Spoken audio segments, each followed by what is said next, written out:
All right, welcome back, everybody. Aesop Grimm here, and this is the continuation of our Learning Stellaris series, where I'm the one learning. This is Mirror Prime, of course, and we have arcology jobs for foundries, foundry arcology jobs open here. I think it's 26 of them, and we have another 15 opened on, what is it called? Vume Prime. I'm honestly not sure how that occurred. I can't remember what I did. Maybe some people transferred. I just am not really sure. But you can see, let's get to the map up here. Mura Prime, 26 jobs opened. And Vume Prime, 15 jobs opened. And once those are filled, which is a lot, so we're going to be, it's a lot of, I'm probably going to have you on pause for quite a while I just sit here and watch populations grow. But we're going to have I think we're going to have a huge amount of alloy income. And then we're going to immediately move to building up Monocadir Prime. So I have started the timer already. Let's go ahead and unpause it. Science Division reports a new breakthrough. And we'll play the first 10 minutes so you can get a feel for where we're at and what we're doing at this part of the timeline. Synthetic personality matrix. Equipped with a personality, synthetics will finally be able to interact socially on equal terms with the rest of our citizens. Some units may even assume leadership roles. We're working on stuff like this right now. It's very rudimentary, and it's clear that it's programming, but with machine learning and the advancements that we've made in AI, which I guess that's a redundant thing to say, we may see the growth curve flatten substantially in just the next few years. It is both remarkably fascinating and a little bit frightening. From a technical standpoint, absolutely marvelous.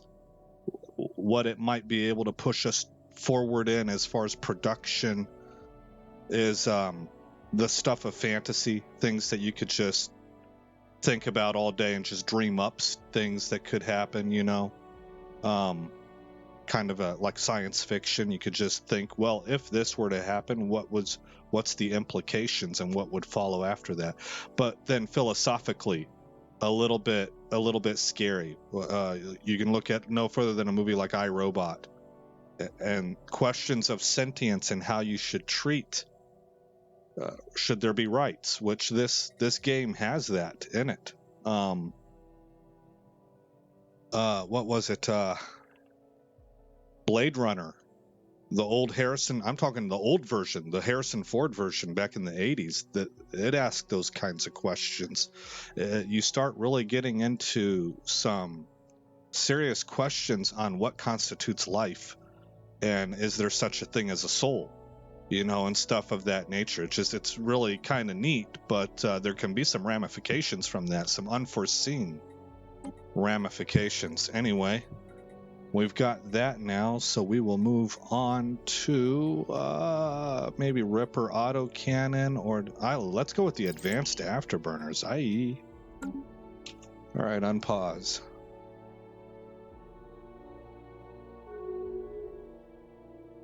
What do we got going on here? Okay. Tebron is making rivals Science with Division people. Report success. And we just got galactic campaigns, 51, 51, 31, 2015. I don't need either one of these, so I'm going to go with efficiencies of scale, which once it's researched will cost us in, I think, the consumer good and energy credit department.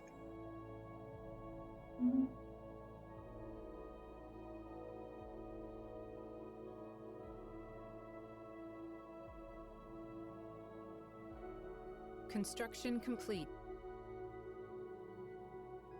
Okay, you know what I want to do now? I think gosh, this could be a make or break point here. I have to manage it correctly.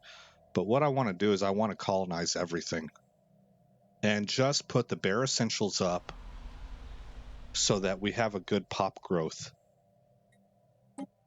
base, and it'll lead to more robots and more population growth, which is what we're kind of in desperate need of right now if we want to continue pushing forward, which we already have been pushing forward. You saw last episode, we've opened up the gap even more. So everything is trending in the right direction for us, but this would allow us to meet the capacity that our space gives us. And then we'll do the same for the these tomb worlds whenever they're finished.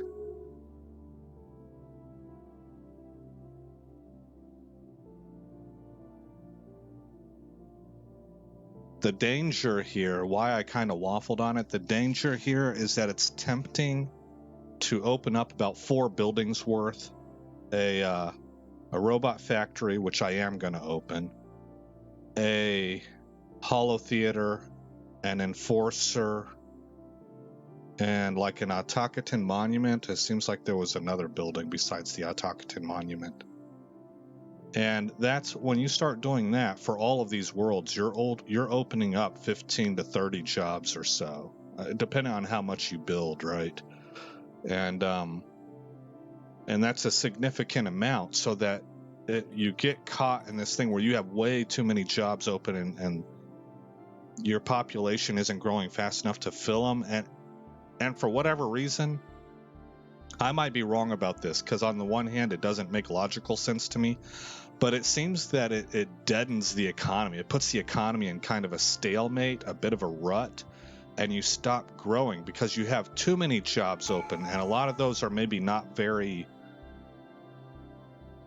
they're not directly contributing to the economy, or you don't really need them. Like maybe you're doing okay on amenities and you don't really need that holo theater yet, but you needed the 2 workers that you sent there to do more consumer goods, stuff like that.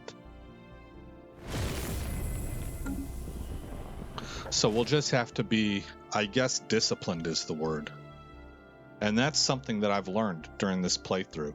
There's been a bunch of things that I have figured out with this playthrough that have to do with being methodical and being patient and understanding how the game works, and when to push in a certain area and when to lay off and push in another area, stuff of that nature. All right, we got those advanced afterburners. We could use this. We want this improved strike craft. Our defense platforms use them. Our battleships have them as carriers.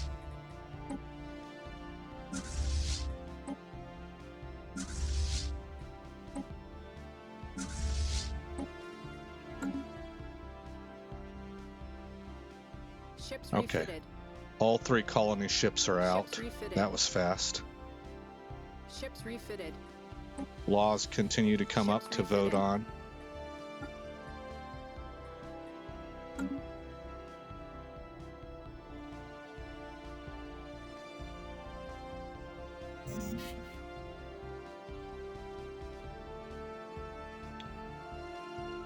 Oh, we're doing good here, so we'll just buy some alloys.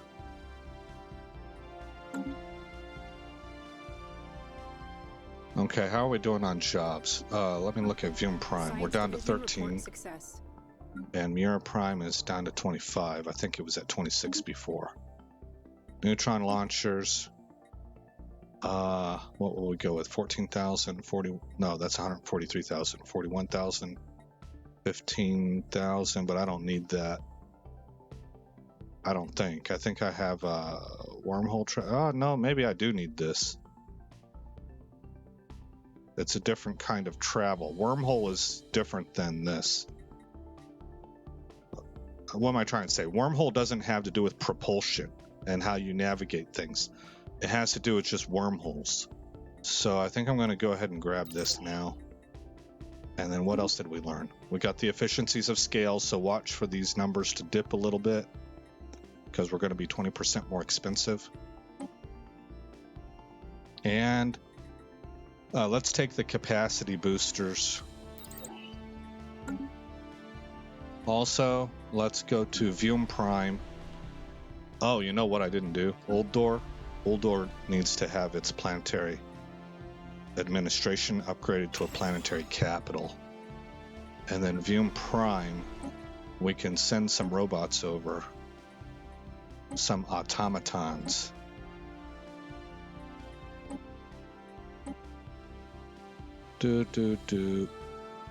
Zeldra. Efall. Old Door. Okay.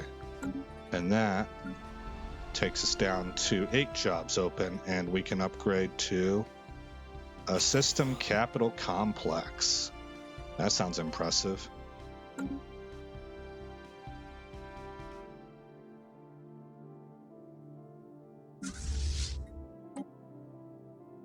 It also, to my ears, sounds a little bit scary too. When you industrialize statecraft. Ships refitted. And I tell you what, there's nothing that'll put you into Division slavery reports faster than a any breakthrough. government. Sell food. We're pretty much full on that. We're about to max out on credits again. We got improved strikecraft. You see how fast the tech is coming? Let's take Durasteel materials. And it looks like we have updates we can make. Oh, and it's time to put you guys on pause. So you can pretty much see what I'm doing here. I'm just kind of maintaining the empire, waiting for populations to grow. We're expanding into, I think it was 3 new worlds to get, we're going to set those up with a housing to population ratio that encourages growth and turn those into population farms. And we're upgrading planetary capitals where needed, as well as pushing along in technology. So we're in the year, 2378. So I'm going to pause our countdown timer, Alt-Tab, and place you on pause right now. All right, welcome back, guys. It is 2385. Our position is that all jobs are filled on Vume Prime, and Miura Prime is down to 17 jobs opened, and we can upgrade this.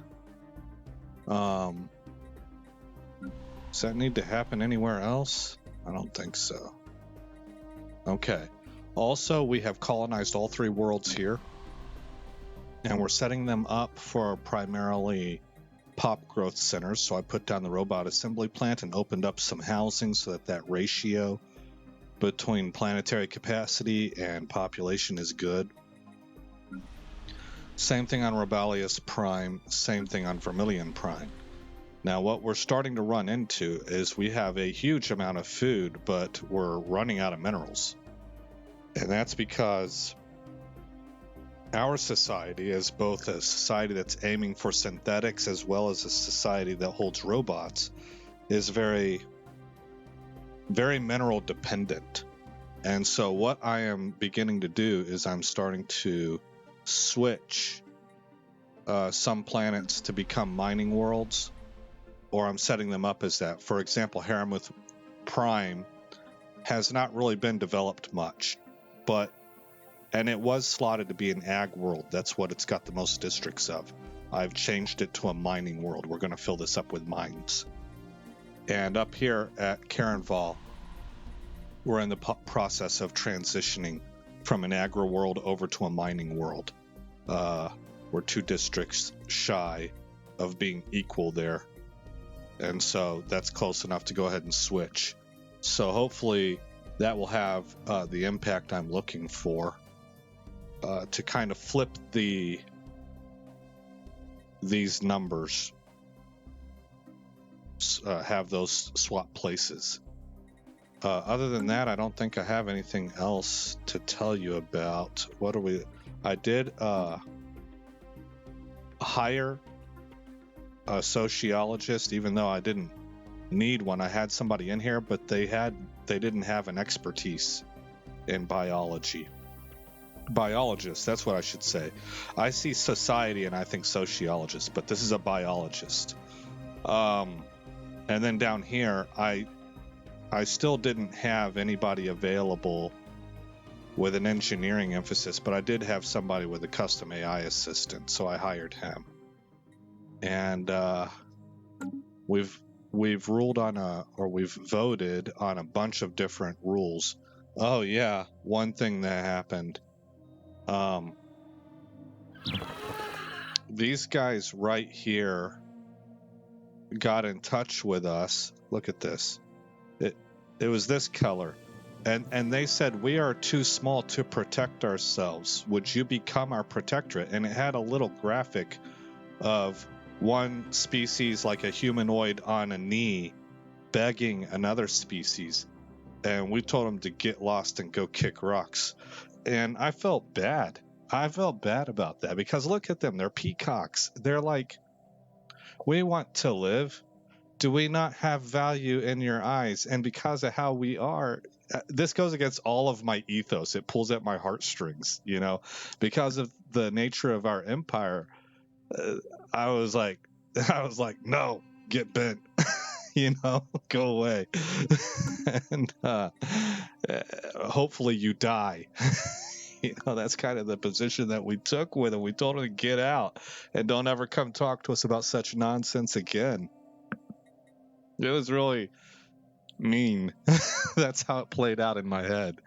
That's exactly how it played out in my head. But here at Mirror Prime, let's resettle. And then I'll put you guys back on pause. We're opening up a few jobs elsewhere too. I really wanted to avoid doing that, but because of the mineral problem we're running into, I felt compelled. I'll try and find where I made those changes at. All right, what's that set us up for here? Probably 11 jobs open. Let's see, we're building city districts in these places, so that's not opening jobs. Well, it will, but we'll go in and we'll deprioritize them. I don't think I can do it yet. Oh, yes, I can. There. There. And there. Okay, at Mirror Prime, at Karen Vol. I'm not building anything new at Karen Vol.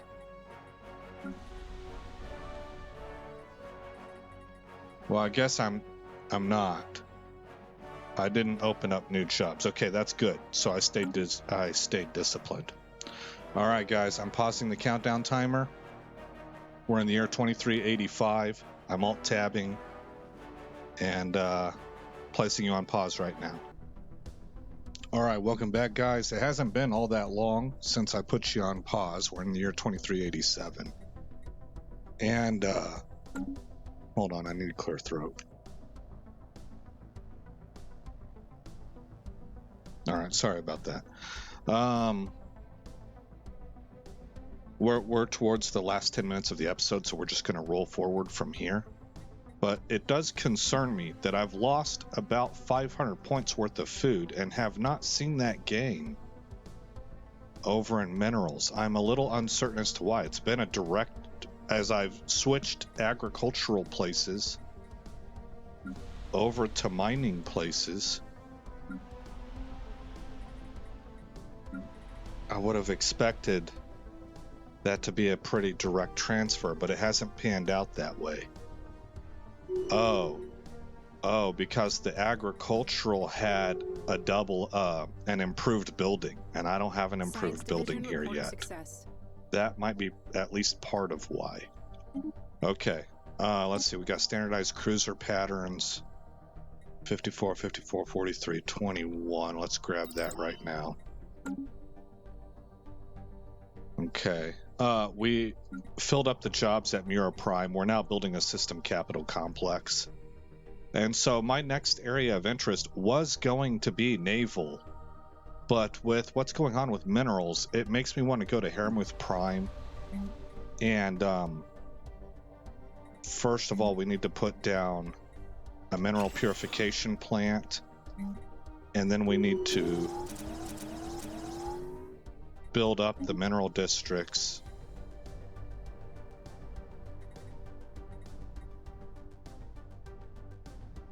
I might actually be able to afford to do both minerals and food here. There we go. We've got our 2 moat harvesting traps down. Okay, so we're going to be opening up a whole slew of jobs here. Clerk's not a problem. Okay, good deal.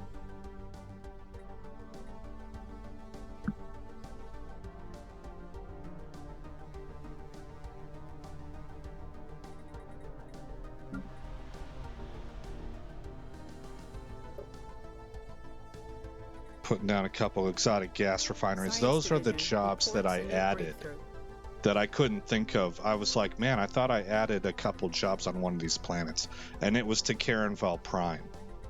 And the reason I'm adding them is because I want to be able to upgrade this, but I have to reach a population count of 80.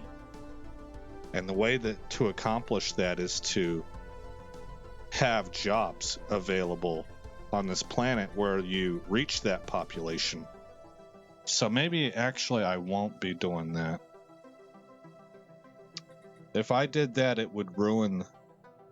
We wouldn't be a population center anymore, a population growth center. So I guess I'm not going to aim for that anymore. But right here, foreign soil enrichment. We could take this, and I will. The clone army. That allows you to build human armies much, much faster. I guess probably twice as fast if I were to assume. Oppose the relocation of the galactic market. Look, we're at plus 450 alloys per month. Redonkulous. That's a nice spot to be in. Carenval opening up one job, and then upgrading the mineral purification hubs. If we haven't, we'll resettle pops here once this is done. Science Division report success. Planetary capacity 83, so we're still 2 to 1, so that's good. Civilian replicators done. Grab the Corps of Engineers.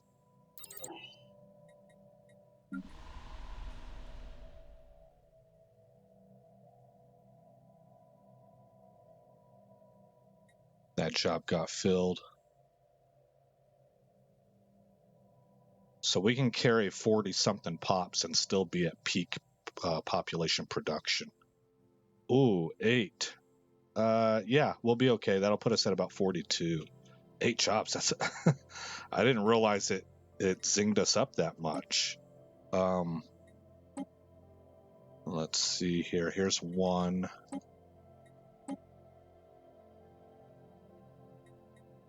2. 3. Okay. Science Division report success. What did we learn? Code breaking. Let's get negative time keys. 55,000. Wow, that was a big jump. Artisan output plus 10%. I'll go for that one.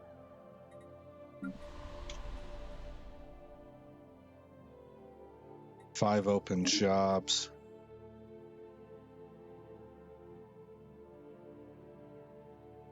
Science Division reports a new breakthrough. Clone army. 22,022. Oh, we don't care about that. We don't care about that either. 66, 67. I guess exploit 0. Let's see, I got another resource while you guys were on pause too. Do I have anything that I need to send a construction ship for? It doesn't look like it. Okay.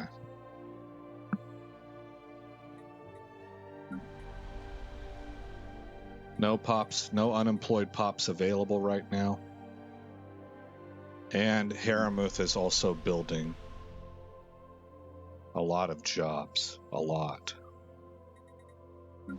So we'll definitely have to force some pops this way, I think.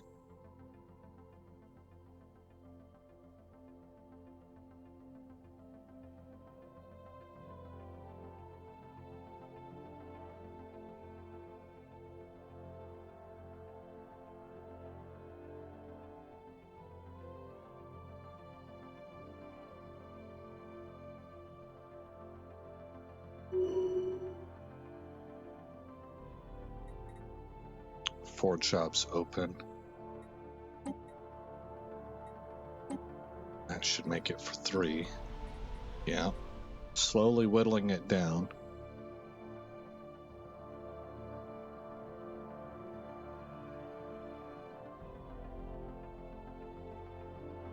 And it's beginning to reflect here as we slowly climb up.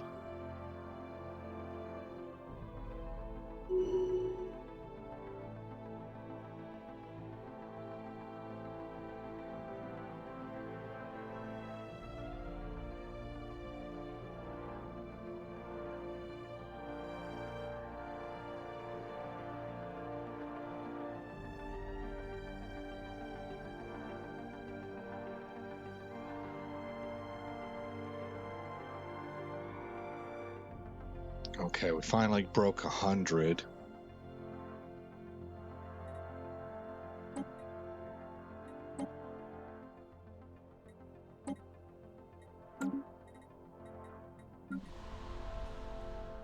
One job open.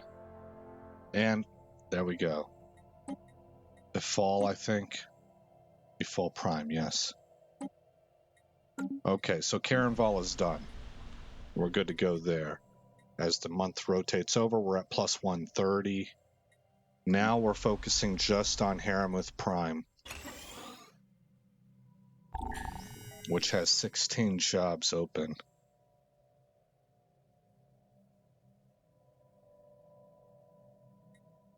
Science Division reports a new breakthrough. What'd we get? Corps of Engineers. Okay, good. Cruiser hull points would be good. So would neutronium armor. I'll take the hull points while I can. It's a lower ranked one. If it falls off the list, we won't see it again for a while, or potentially. 18 jobs open here, and counting. Science Division reports a new breakthrough. Okay. Next will be, I don't use regenerative whole tissue. I'll take Secrets of Life, and I need to grab a construction ship.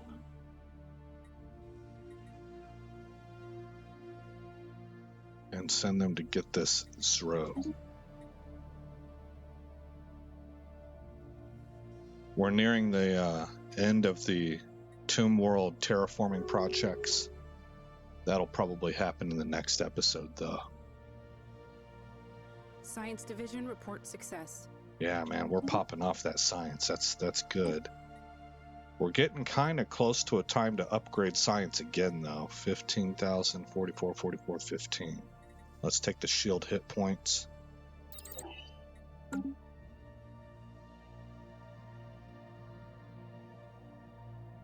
I grabbed a technology earlier that gave us 2 additional starbase capacity.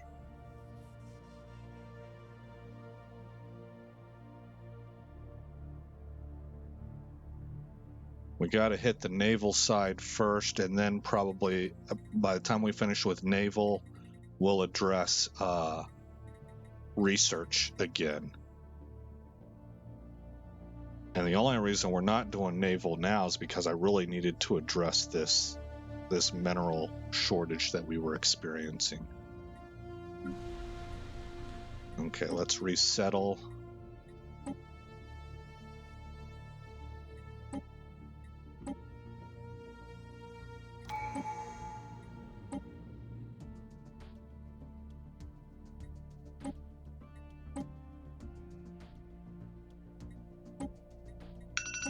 There's the timer.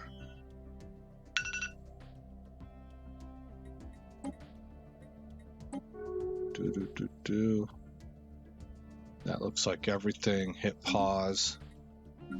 That filled a few jobs. We're still at 17 jobs. Let's let the month turn over and see what that does. All right.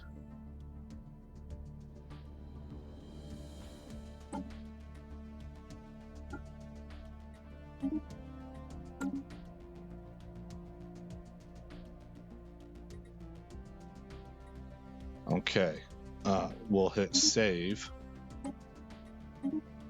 Let's do our end of episode tour here, where we look at the numbers. We're at plus 228 energy credits, plus 166 on minerals, plus 200 on food, plus 463 on alloys, plus 154 on consumer goods, plus 4 on influence, so that's taken a bit of a dip. I think we're at 5 before.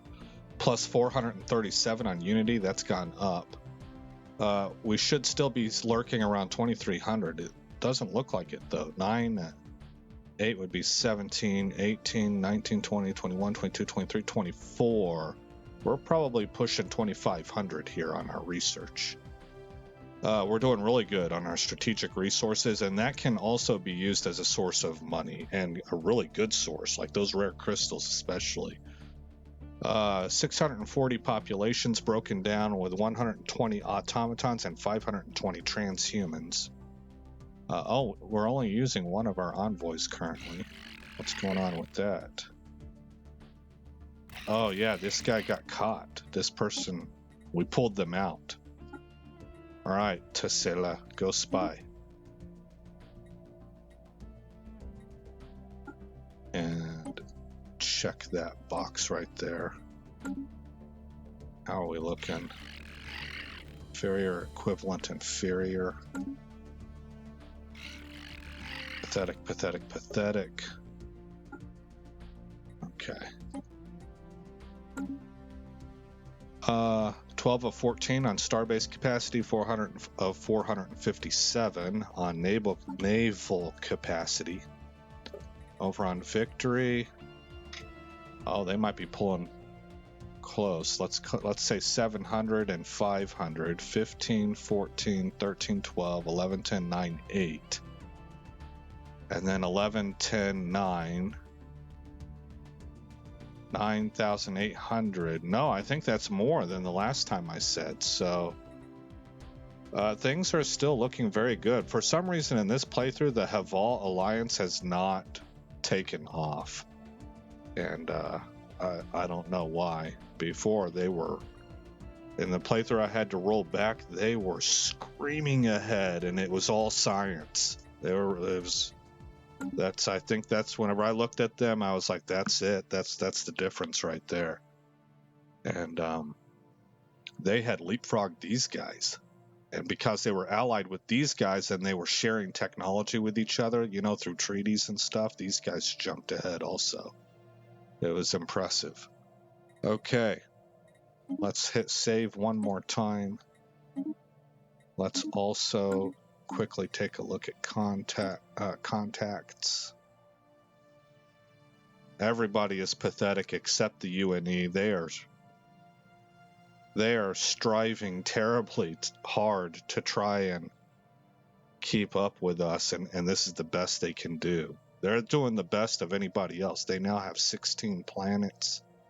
We have 15 with 2 more to colonize whenever they get done. These that are terraforming down here, the dead worlds. And so things are looking pretty good for us. All right, again, I'm Aesop Grimm. Thanks for coming by this channel.